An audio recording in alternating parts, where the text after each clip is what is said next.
there's an incredible value for others, a love for others, that is where people just thrive.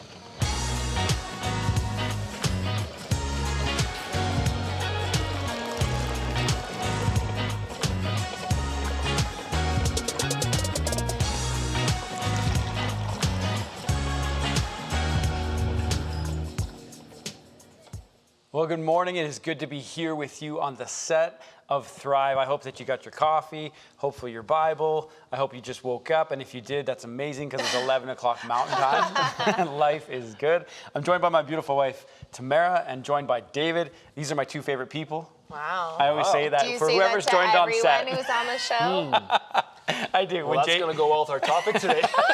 Oh, yeah. That's hilarious, actually. You said that. When Jaden was on too, I said, well, it's the only brother-in-law I got here, so right now he's my favorite brother-in-law. Oh, so that's something I've been saying a lot. But yeah, David's right. We wanted to talk today kind of about your words and the power of them and authenticity. You know, in my opinion, there's nothing worse than a liar, someone who's unauthentic, who's who you know. And the thing that I find is that you can sense it from a mile away, and you don't need to. You can just sense it and feel it. And so we wanted to talk today about Matthew, I think it's 5:37. Yep, that's right. Let your yes be yes and your no be no. And to talk about how as Christians we have a responsibility to be authentic and true to our words and the way we present ourselves. I think that's why so many of us get rubbed the wrong way when you see politicians and people skirting easy answers. Yes. Because it's so refreshing when you have a man or a woman that can just say, yes, this is what we're doing. Or, nope, I did not do that. You ever be in a work situation where you ask somebody and they know they didn't do it, and maybe it's they know they're in the wrong for not doing it, but it's still refreshing when they just own it. Yeah. No, I did not do that. Yeah. I'll go get it. It's like, okay, that is refreshing, the honesty and the owning of it. And I think so many times we're used to words just meandering, and then before we know it, our words don't really mean that much. Yeah. For sure. And to be that person, you just know right away when someone isn't authentic or truthful, or are they just going to have another excuse? You know what I mean? Yeah. That to me, now more than ever, just bugs me so much. I want to be a person that when I say it, I mean it. It actually means something, you know? And I think, the holding value to your words is so powerful. Well, and especially when it comes to being a father and a mother and parenting your children, to teach them the value of that. Because every kid does it, is they're afraid of the repercussions of telling the truth, even though they know what they've done is wrong. Yeah. But they're scared of what the repercussions are. So what's the better choice? Lie. Yeah. And I remember from a long, long time ago telling Sloan about the boy that cried wolf, that story. Do you remember that story? Yes. And so I remember I read the story to her. She didn't get the point of it at all. She was young. She was 6 or 5. Yeah. And I kind of just walked it out. And I said, do you understand that the moment that he first said it, people believed him. And then he said it again and again and again. And they started to realize it wasn't true. Yeah. Then when the real problem, the wolf actually was there to kill them and hurt them, and he's actually trying to ask for help, no one came to help. No one was there. And when no one came to help, the wolf actually caused a lot of harm and a lot of pain and a lot of heartache. And no one was saved because no one trusted the boy's cry for help. And then I remember her clicking, going, oh, okay, the authenticity, the power of truth coming from even just a child's mouth is so vital and important. I think it's sad too that people are scared to speak in truth. Like they just don't I don't want to ruffle feathers. I don't want to hurt this person's feelings. Like there's always a way that you can speak it we always say speak truth in love. You can do it in a loving way. But I want to be surrounded by people and friends and family that can speak truth to me all the time. Totally. That this isn't just It's hard to do though. It is, but I just mean I don't know, maybe just we put up the barriers ourselves that inhibit us from speaking truthfully for whatever reason. Yes.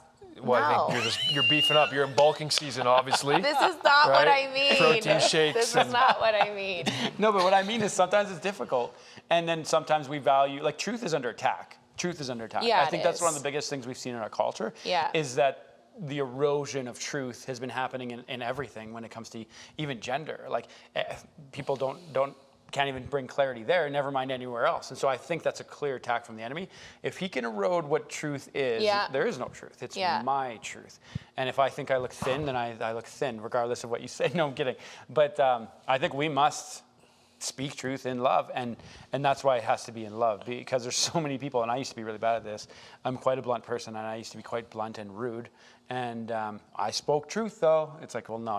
If you didn't do it with There's love, wisdom involved. Yes. There has to be Yes. wisdom, or else you're very Totally. much going to see that there is nobody around you no one, anymore. no one will hang around Remember you. that Jim Carrey movie, Liar, Liar? Oh, yes. Oh, where he's yes. forced to speak So truth absolutely no matter what. And obviously that's extreme in the sense because he's putting his nose or he's being asked questions that's like, okay, you wouldn't normally do that. No. But there's an aspect of love that I think we get conflated that it has to be, we think love equals nice. Yes. Love doesn't equal nice. Sometimes love is Exactly. confrontational. Totally. Like it's about the posture of love. If I love somebody, if I actually love someone, am I willing to bring a truth that I am perceiving to them because I want to help them, even though it might cause them temporary discomfort or temporary rejection or pain or something, right? Like your sweater making you look. It's if I love you, I'd be like, you know, bro, you're going on TV. Maybe we should change. You look great. All black, the Johnny Cash setup is a good way to go. But it's like, it's true. Like, why is it that confrontation has turned into such a bad thing? It's like, I just feel like when people are confronted nowadays, it's just very much like, wow, okay, I'm not talking to you. Like, it's just maddening to me, honestly. Like, I just hate that it's just gotten such a bad rep. And then, like, you were just even saying the truth, I feel like lately everyone's like, my truth. And I'm like, I'm so tired of that line. The worst statement it's like, out there. we know what the truth is. He is the way, the truth, and the life. And so this whole, like, we all get to speak our own, I'm just so not about it. And I guess just with getting older and having kids and moving on in life, I've just told myself, like, I want to be an authentic, true person that speaks life, that speaks truth, and you can do that in love. And I think another thing to spin off on top of that is, like, don't be so offended so easily. Like, you know what I mean? Like, I think there's so many different ways we can go with this, but I just mean, like, even when someone is speaking truth to you, have an open heart, have an open mind about it. Listen to them. Don't instantly, if it's something that's, maybe they're correcting you or they're coming at you with something and like, hey, I just want to say this to you.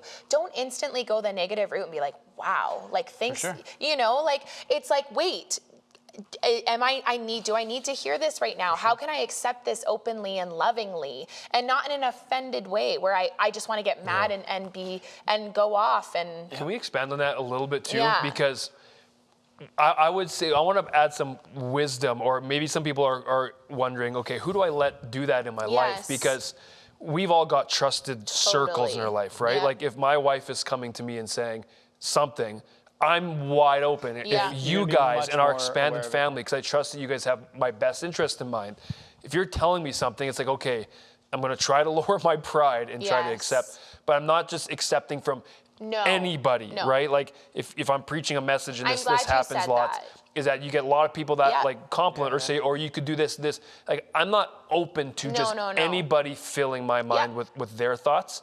But there are few and key people in my life I've allowed that to.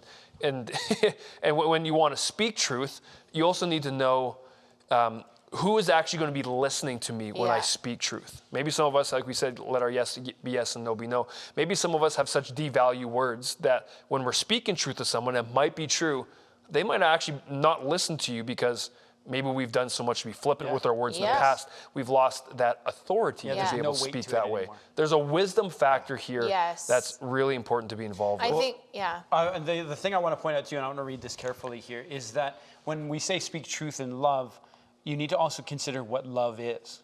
Love is patient, love is kind, it does not envy, it is not boast. It does not boast, it is not self-seeking, it is not easily angered, it keeps no record of wrongs. Love does not delight in evil, but it rejoices with truth. It always protects, always trusts, always hopes, always preserves.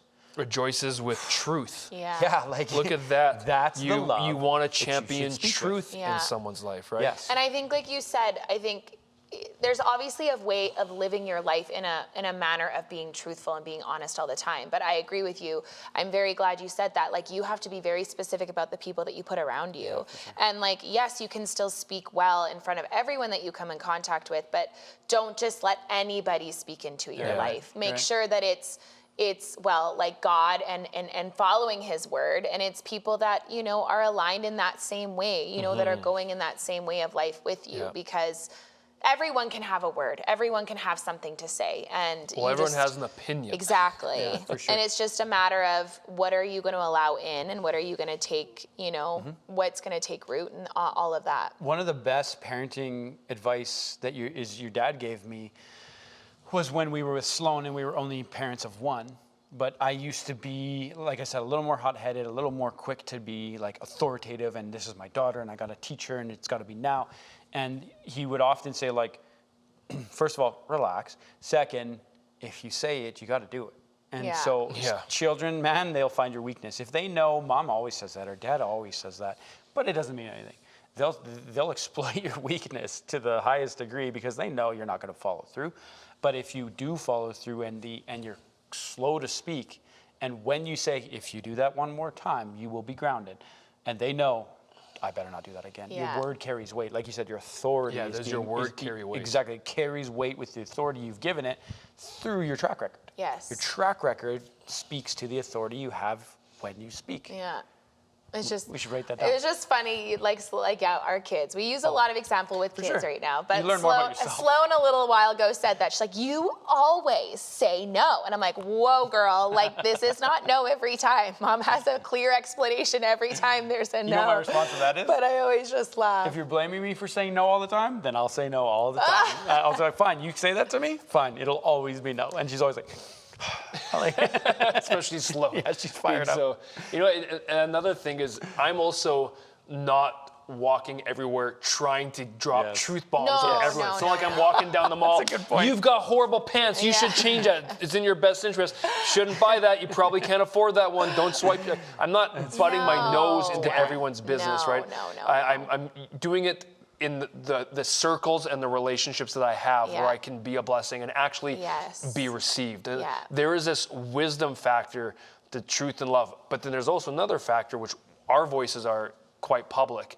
When we start to speak out, when you're speaking to more than just one person individually, I believe all of us have a duty to be speaking up in truth and love, out of love for what God has for people, because we believe that God's way is the best way. So that can even fall into our testimony, or letting people know about Jesus, or our relationship with God, or the direction the world is going. Speaking truth is important, not because you're angry that they're doing things that you don't like.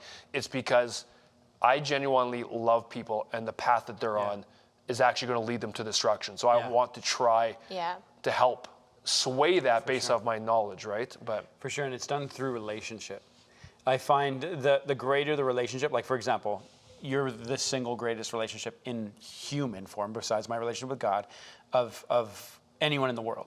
And so you have the cleanest line to just nail me. Like what you did there was wrong, whatever I might have done or something. And so I've given you that, but it's through the relationship we have, is that you can speak that level of truth to me. Interesting you said that you've given that to her. Because you have given that to her, right? That's a very good point. For sure. And so I need to make sure that before I speak into your life, that I have enough relationship to count on, so that you believe what I say, and that it actually is done in truth with love, and that you sense the love in it. One of my favorite things to do is to minister and pray with people in need. And if someone's asking for a lunch or needs a couple bucks, that if I have the money, something I've always told myself, if I have it, I'll give it.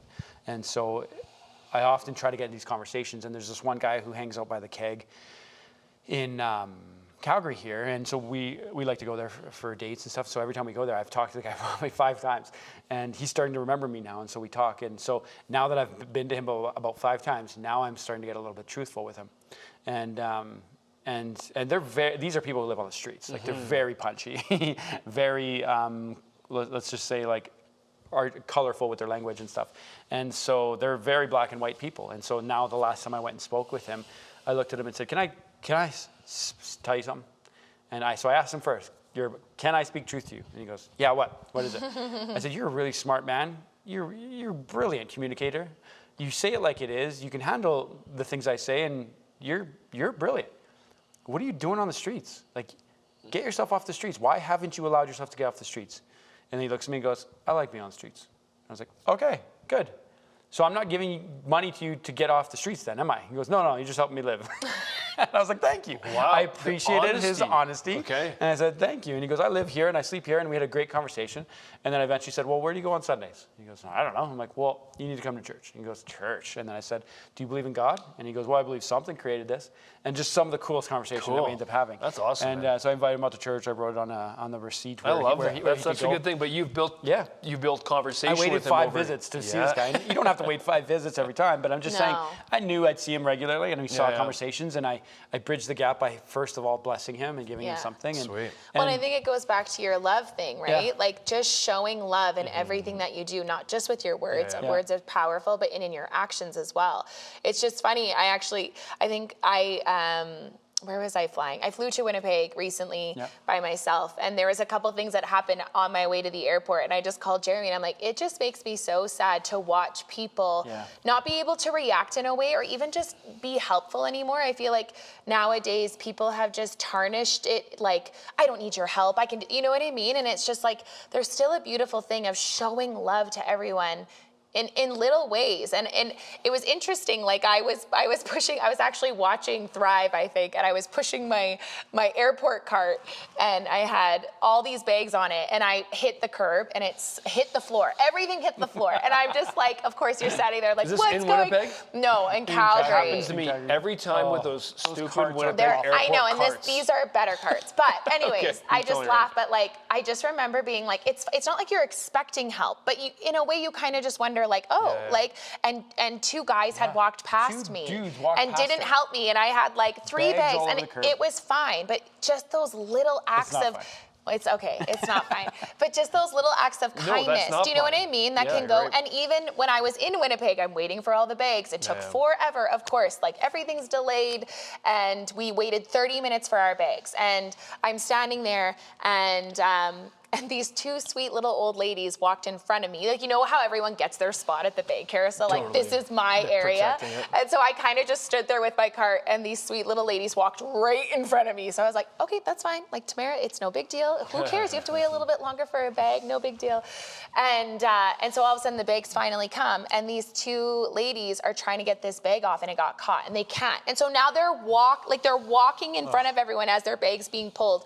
They can't pull it off, and nobody, like, I know I'm being very funny here, so I just literally walked up to the carousel, picked up their bag fully myself, pulled it out, and then they looked at me like, oh my God, like, thank you so much for doing that for me. There? And there were men all around. That's what drives me crazy. And not just men. I just think overall, I feel like more people should be jumping to the point of helping people in whatever capacity that they can, even little. And so I looked at them like, are you guys okay? And they're like, thank you so much, thank you so much. So I put it on their thing for them.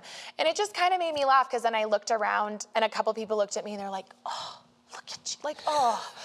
And meanwhile, I wasn't even the closest person to them. I walked through people to do it. And I'm not trying to boast about what I did. This is just a talk of, like, what are things that you can do that you witness and see? It's like, actual love. show love in everything that you can do. Love and compassion acting Yes, even in little things, you know? Yeah, we've lost the art of, like, what I would be tempted to do in that moment is almost talk to everyone and be like, what are we doing here? Yeah. Like, let's help each other. That's you. Stand up on the carousel as you're rotating around talking to everybody. I'm not going to make an announcement to everybody. Excuse me, everyone. But nuts, though. I want people to also see, like, I hope that I live a life where people are like, look what she just did. Okay, what is something that I can do in an act of kindness? And it's just, we're talking about in your words, truth in your words, but also just in your actions. What can you do? Like, well, truth in your words will lead to truth in your actions. Yes. It will come, because out of the contents of our heart, our mouth flows, speaks, right? Yeah. And, you know, earlier, Tamara, at the beginning of the show, you mentioned, I wonder what inhibits us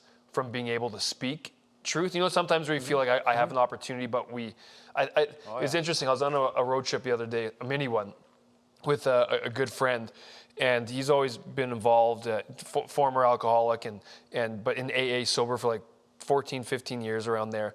And he was on a conversation with the sponsee. I love one of the things that they do, because they all are lending a helping hand to people around them that are looking for help. So they all got, people typically who are part of AA will sponsor other people and be sponsees. Yeah. So once a week, he's got multiple people with this guy he'll have a phone call with.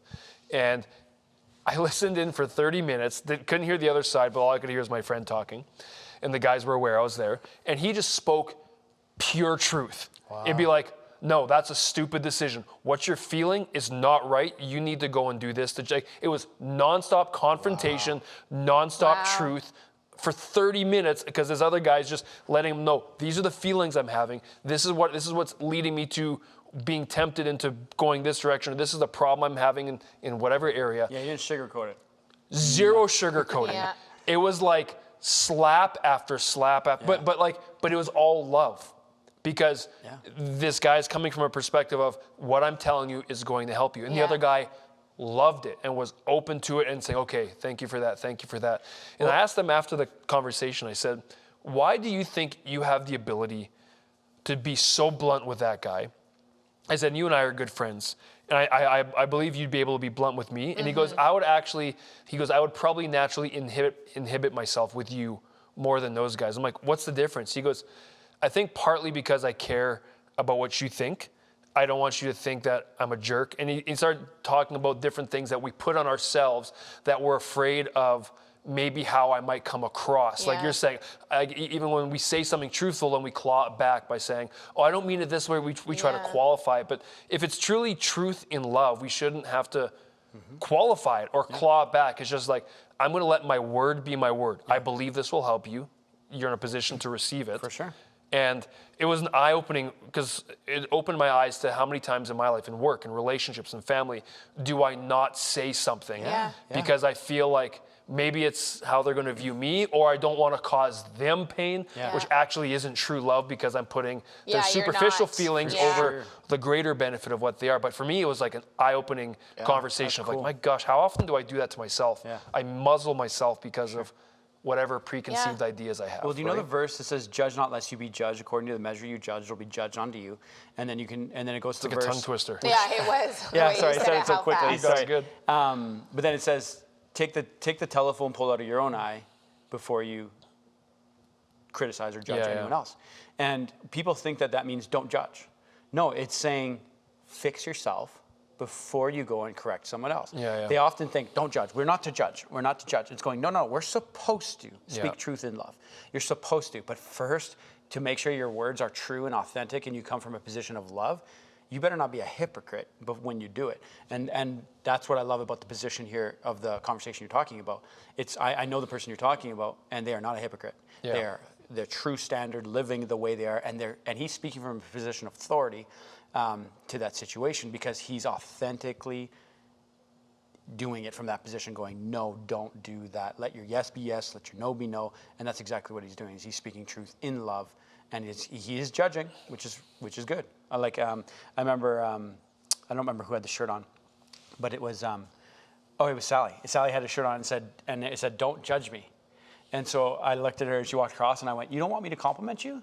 She goes, what? No, it says, don't judge me. I was like, judgment can be good or bad. And she goes, and so she hadn't thought about it that way. And I went, when you go to in front of a judge and he judges you and you're not guilty, that's a judgment, and you're not guilty. That's a good judgment. And so then all of a sudden she went, oh, like she hadn't thought about it that way. And I said, no, we're supposed to judge. A judgment is a compliment too. You are judging positively in their direction. We are to judge, absolutely. Every time I have someone watch Gabriel, or we have someone watch Gabriel, I am judging how they did. I am judging what is my boy like after they leave. For sure. We're nonstop judging. God tells us not to judge the heart. Yes. Meaning if Tamara does something, I'm not going to judge your intention, which is basically me saying and inputting why you did something without even talking. But I can judge your track record and your action. You got the track record of this, so I'm going to make this judgment because of that, right? And I think that's where, when you were talking about, like, you'll know someone by their fruit, right? That's what it is. So it's like these people that you are allowing to speak into your life.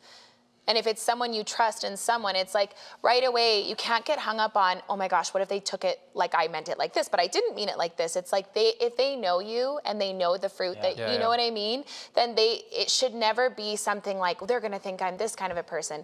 I think I'm just tired of all the extra. You're like, okay, I know who I am. And this person, if they know me and they love me and we've known each other for as long as we have, you know the kind of person that I am and that I will speak truth in the way that I'm doing it. And I can't get hung up on the fact of all these people having opinions of you of this or that. Like, it's like, no, like, speak truth, show truth in your actions and love and everything that you're doing. And like we keep saying, you'll know a person by their fruit. Well, look what the rest of the verse says. This is the amplified version of Matthew 5:37. Let your yes be yes. So it says, let your yes be yes, your no be no.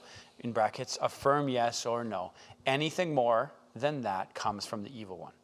Which I've never read the end of that verse. I'm sure I've read it, but it just stands out to me right now. I'm like, wow. And essentially saying, you elaborate, you add on to that, you're allowing the evil one's interpretations or manipulation to take place in that conversation. I always think back to your dad, and we only got a minute left, which is wild. But I always think back to your dad. When your dad spoke, there was authority. I knew his yes was yes. His track record spoke for it, authenticity everywhere he went.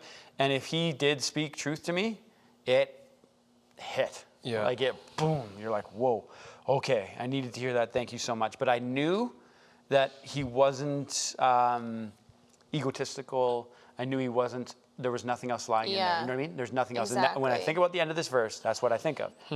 Anything more than that comes from the evil one. There was never anything more than that. It was just truth coated in love, and that's it. I think you leave room for the enemy to mess and manipulate. And to go, if you're not a straightforward answer, straightforward in your words, you leave room for, like if you're asking me questions, Tamara, I'm just going to, no. There's no way the enemy's going to mess with you saying, what did David mean by that? Right? No, it's just like, no. He said no, and that means no. But for sure. Well, today's flown by. I can't believe we have 15 seconds left. So I want to encourage anybody, if you're watching online, like, subscribe, comment, let us know where you're watching from. Make sure that you hit that bell, that notification. That way, whenever we're live, you get notified. Today's been amazing. God bless you guys. We'll see you same time every day. Thrive is only made possible by the generous donations of people like you. 100% of your donation goes towards ministry efforts. Call today and make a significant impact in the lives of Canadians. Through your financial investment, you are a missionary to the world. Phone lines will remain open for a limited time. Connect with us now by calling 1-800-815-6513 or visit miraclechannel.ca/thrive to leave your comments, prayer requests, and praise reports. Together, let's thrive.